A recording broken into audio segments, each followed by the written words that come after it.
ముందు సర్గలో సగరకుమారుల దుడుకుతనం దేవతలను కలవరపెట్టింది. బ్రహ్మదేవునికి చెప్పారు.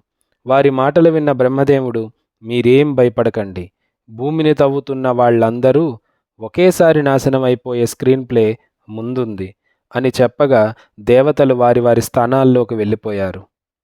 ఇక్కడ చూస్తే భూమిని తవ్విన గుర్రం దొరక్కుపోయేసరికి తిరిగి తండ్రి దగ్గరికి వెళ్ళి చెప్పారు.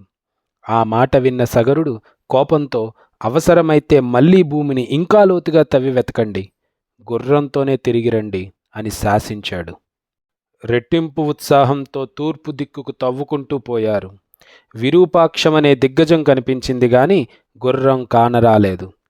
చేసేదేమీ లేక దిగ్గజానికి ప్రదక్షిణ చేసి దక్షిణ దిక్కు దారి పట్టారు.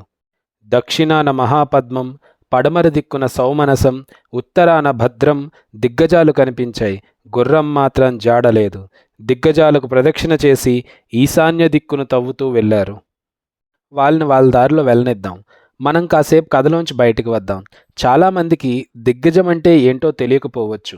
మన భూమిని అన్ని దిక్కుల్లో పర్వతం లాంటి ఏనుగులు మోస్తున్నాయని మన వారి నమ్మకం. బాహుబలి మూవీలో మాహిష్మతి ఎంట్రన్స్లో ఉండే ఏనుగుల్లా అనుకోవచ్చు. అవి రెస్ట్ కోసం తలాడించినప్పుడు భూకంపాలు వస్తాయని కూడా అంటారు మన పెద్దోళ్ళు. ఇంక కథలోకి వెళ్దాం. ఈశాన్య దిక్కును తవ్వుతున్న సగరకుమారులకు ఒక ముని కనిపించాడు. ఆయనకి దగ్గరలోనే యజ్ఞాశ్వం మేత మేస్తూ కనిపించింది. అది వారి గుర్రమే అని గుర్తుపట్టారు.